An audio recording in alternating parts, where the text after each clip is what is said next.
Big ബോസിലെ കണ്ടസ്റ്റൻ്റായ ജിസേലിൻ്റെ വീട്ടിൽ ഒരു മരണം സംഭവിച്ചിട്ടുണ്ട്.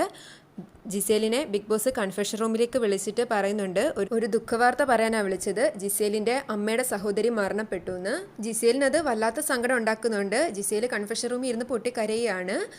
ജിസേൽ പറയുന്നുണ്ട്, എനിക്ക് അമ്മയോടൊന്ന് സംസാരിക്കണം, അമ്മ മാത്രമേ അവിടെ ഉള്ളൂ, ഞങ്ങൾക്ക് വേറെ ആരുമില്ല, അമ്മ ഇപ്പോൾ ആകെ തളർന്നു പോയിട്ടുണ്ടാവും, അമ്മയോട് സംസാരിക്കണം എന്നൊക്കെ പറഞ്ഞ് ബിഗ് ബോസ് പറയുന്നുണ്ട് അമ്മയായിട്ട് ഞങ്ങൾ കോൺടാക്ട് ചെയ്യുന്നുണ്ടെന്നൊക്കെ. പിന്നെയും ജിസേൽ പറയുമ്പം ബിഗ് ബോസ് അമ്മയെ കണക്ട് ചെയ്ത് കൊടുക്കും.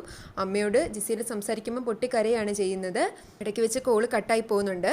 ബിഗ് ബോസിനോട് വീണ്ടും ഒന്ന് കണക്ട് ചെയ്ത് തരാമെന്ന് ചോദിക്കുമ്പോൾ ബിഗ് ബോസ് പറയുന്നുണ്ട് കണക്റ്റ് ആവുന്നില്ല. ജിസേലിന് എന്താ പറയാനുള്ളതെന്ന് വെച്ചാൽ പറഞ്ഞോ, ഞങ്ങൾ വീട്ടിൽ വിളിക്കുന്നുണ്ട്, ഒന്നുകൊണ്ടും പേടിക്കേണ്ടെന്നൊക്കെ. ജിസേൽ പറയുന്നുണ്ട് ആള് വയ്യാതെ ഇരിക്കുമായിരുന്നു കുറേ നാളായിട്ട്, ഇപ്പോൾ ആണെങ്കിൽ അവിടെ വേറെ ആരും ഇല്ല, അമ്മ ഒറ്റയ്ക്കേ ഉള്ളൂ, അമ്മയ്ക്ക് എല്ലാം കൂടി തനിയെ ചെയ്യാൻ പറ്റുമെന്നൊന്നും അറിയില്ല, എനിക്ക് അവസാനമായിട്ടൊന്നും കാണാൻ പറ്റിയില്ല, ആ കാലിൽ തൊടണമെന്നുണ്ട്, എൻ്റെ പേരിലൂടെ കർമ്മം ചെയ്യണം എന്നൊക്കെ പറഞ്ഞ് ജിസേൽ അങ്ങ് കരയാണ്. ശരിക്കും ഇതൊരു വല്ലാത്ത അവസ്ഥ തന്നെയാണ്.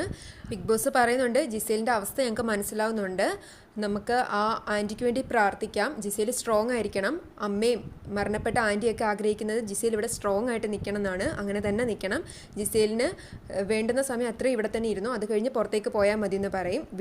ഹൗസ് മേറ്റ്സിലെ ആരെങ്കിലും അകത്തേക്ക് വിളിക്കണമെന്ന് ചോദിക്കുമ്പോൾ ജിസേൽ വേണ്ടാന്ന് പറയും. ജിസേൽ എന്നിട്ട് കൺഫെഷൻ റൂമിൽ നിന്ന് ഇറങ്ങി ലിവിങ് ഏരിയയിലേക്ക് ചെല്ലാതെ ആ ഒരു സ്ഥലത്തിരുന്ന് കരയുന്നുണ്ട്. പിന്നെ ജിസേൽ വീണ്ടും കൺഫെഷൻ റൂമിലേക്ക് കയറും. അത് കഴിഞ്ഞ് ബിഗ് ബോസിനോട് പറയുന്നുണ്ട്, എനിക്ക് കുറച്ച് വെള്ളം വേണം, ഞാൻ ആര്യനെ ഇങ്ങോട്ടൊന്ന് വിളിച്ചോട്ടെ, എനിക്ക് പുറത്ത് പോയി കരയാൻ പറ്റില്ല എന്നൊക്കെ. ബിഗ് ബോസ് ആര്യനെയും കൺഫെഷൻ റൂമിലേക്ക് വിളിപ്പിക്കും. ആര്യം വരുമ്പോൾ ജിസേൽ ആകെ ഒരു അവസ്ഥയിലാണ് നിൽക്കുന്നത്. എന്ത് പറ്റിയെന്ന് ചോദിക്കുമ്പോൾ ജിസേൽ കാര്യം പറയുന്നുണ്ട്. ആര്യനും ജിസേലിനെ ആശ്വസിപ്പിക്കാനൊക്കെ ശ്രമിക്കും. ബിഗ് ബോസ് ആര്യനെയും കൺഫെഷൻ റൂമിൽ വിളിച്ച് ജിസേലിനെ ആശ്വസിപ്പിക്കണം, കൂടെ നിൽക്കണം എന്നൊക്കെ പറയുന്നുണ്ട്. ജിസേലിനോട് ക്വിറ്റ് ചെയ്യുന്നോ പോകുന്നോ എന്നൊന്നും ചോദിക്കുന്നതായിട്ട് കേട്ടില്ല, അതിനെക്കുറിച്ചൊന്നും സംസാരിക്കുന്നില്ല. ജിസേൽ സ്ട്രോങ് ആയിട്ട് നിൽക്കണം എന്ന് തന്നെയാണ് പറയുന്നത്. ജിസേലിന് അത്ര അറ്റാച്ച്മെൻ്റ് ഉള്ള ഒരാളാണ് മരിച്ചത്. പിന്നെ ജിസേൽ പറയുന്നുണ്ട്, ബിഗ് ബോസ് എന്നെ ഇങ്ങോട്ട് വിളിപ്പിച്ചപ്പോൾ തന്നെ എൻ്റെ മനസ്സിൽ എന്തോ ഒരു ഇതുണ്ടായിരുന്നു, എന്തോ ഒരു ബാഡ് ന്യൂസ് കേൾക്കാനാണ്, അങ്ങനെ ഒരു ഇതുണ്ടായിരുന്നു എന്നൊക്കെ പറയും. സീസൺ 3 ഡിംപിളിൻ്റെ അച്ഛൻ മരിച്ചിട്ടുണ്ടായിരുന്നു. ആ സമയം ഡിംപിൾ പോയിട്ട് തിരികെ വന്നിരുന്നു.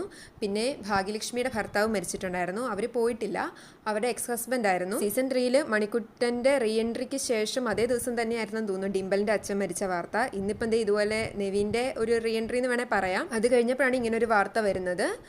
ഇപ്പോൾ അവിടെ അക്ബറും ഒനിയിലും അങ്ങനെ ആരൊക്കെ ഇരുന്ന് സംസാരിക്കുന്നുണ്ട്. അവർ പറയുന്നുണ്ട് ജിസേൽ കൺഫെഷൻ റൂമിൽ പോയിട്ടിപ്പോൾ 1 മണിക്കൂറിലേറെ ആയല്ലോ, ആര്യനെയും പുറകെ വിളിപ്പിച്ചിട്ടുണ്ടല്ലോ, എന്താ കാര്യം എന്നൊക്കെ.